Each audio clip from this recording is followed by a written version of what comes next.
People. Que pasa, sakpa, say what they do. Now, people, just when we thought that political war was a thing of the past in Jamaica, it seems as if the incident as it pertains to JLP caretaker councillor Lennox Hines, it has proven different. It has proven the polar opposites. Now that man lost his life, and political representative, law enforcement, they vow that they are going to get to the bottom of it. They are going to make sure the perpetrators are brought to justice. And people, we understand that that is how it goes in Jamaica. Rich people, people with the face card, people with the money, law enforcement, politicians, they get a different sort of justice. So people, the point that I am trying to make is that it seems as if the domino effect, the reprisal, the revenge has started. Now people, this is based on a picture that I got and some information that I got. In this picture, an individual, his name is Shower Wayne. He is said to be the brother of the Don of Southborough. His name is Dobie. In this picture, Shower Wayne was laying on a bed, looked like the hospital bed. His mouth was open. He was obviously trying to gasp on his last breath. However, what stood out is that he had 4 holes in his chest, where 4 holes is not supposed to be. Pretty much it was detrimental to his health and well-being, to his life. Based on the information, it is said that he was taken out because he was making some loose talk, and people, like I told you in the street, loose talk, lose life, and people, that seems to be the facts in this case. Based on the information, it is said that Shower Wayne was running off his mouth. He was claiming that the councillor caretaker PNP for the era was the one that put out the hits on Mr. Hines, Lennox Hines' life. Him and some people from Southborough, they did not take too kindly on that, so therefore them took him out. Now people, remember, this is the brother of the Don, Dobie. His name is Shower Wayne. However people, like me tell you, anybody can get it. In Jamaica, where politics, where crime is rampant, no matter how bad you is, no matter what type of link, no matter what type of Don you are, or any sorts of brother or relation to that Don, once it start go against the grain, meaning talk about politician, make politician lose them life, putting other politicians' life at risk, you are going to get it. And people, this is the perfect example. Shower Wayne is an example. So therefore, because him talk and talk while, the people him while him out, take him out. So people, the moral of the story is this. We know that it was coming. We know that no sorts of politician, no sorts of person with any sorts of influence in Jamaica is going to lose their life. And heads are not going to roll. There aren't going to be any sorts of repercussion. So people, it seems as if the people them shock and awe. Shower Wayne at the Bayside by the roundabout, and people them take him out of this world, point blank and period. Now before I move to the next part of my video, please like, comment, share and subscribe to my channel.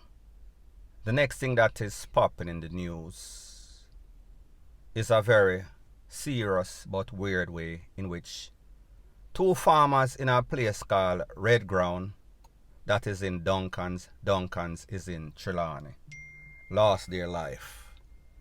The name of these 2 farmers, it is 25-year-old Andre Dennis, 28-year-old Jason Trail. These persons were said to be ambitious, hardworking, jovial, no sorts of criminal background farmers. However people, it seems as if just about anybody can get it in Jamaica. We are all equal opportunity targets. Now people, based on the information, it is said that on Saturday at about 7 p.m.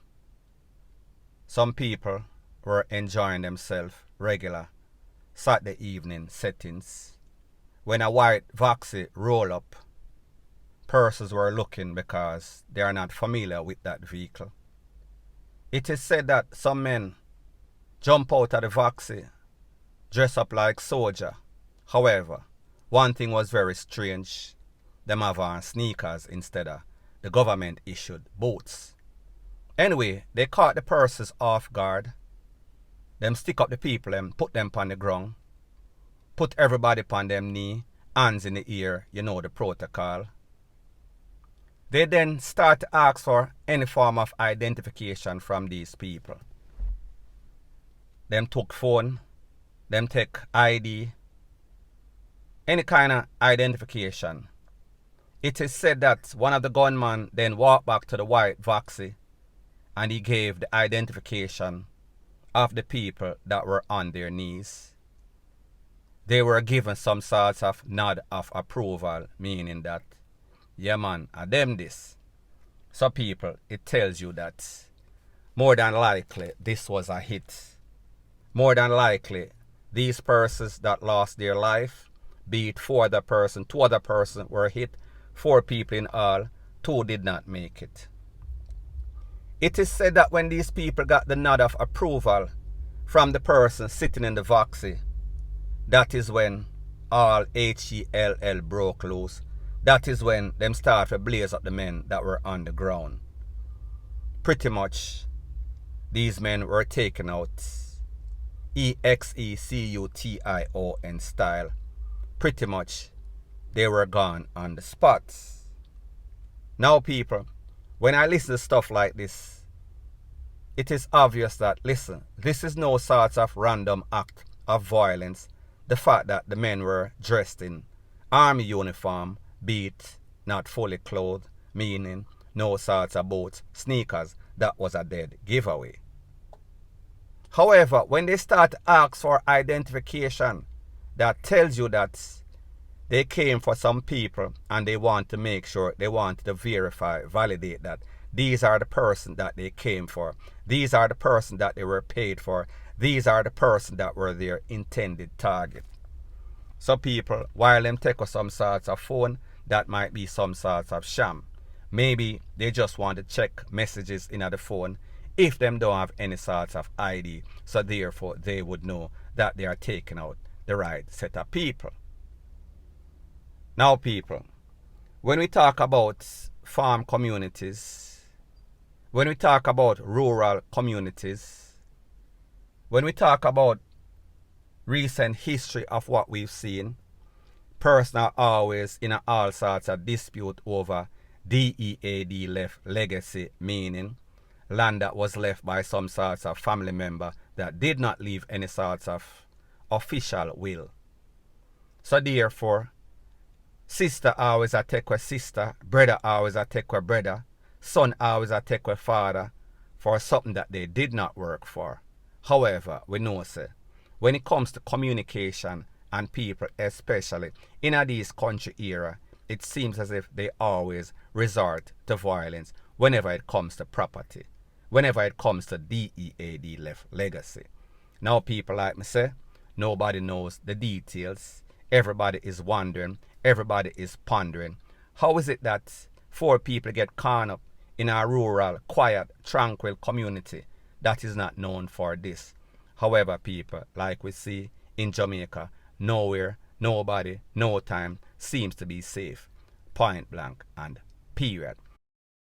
Now the next thing that is popping in the news, you've heard me mention on several occasions that whenever you do any sorts of crime that has any sorts of paper trail, any sorts of link to persons using identification, using bank account to collect money, it is easily traceable. They are going to find you.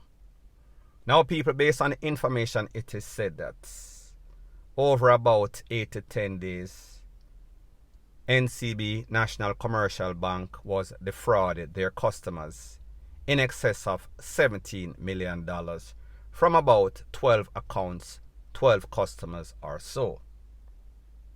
It is said that they put out a very intensive investigation along with the fraud squad. They are interviewing several persons. They are interrogating several persons. They are looking for the mastermind. They have the name.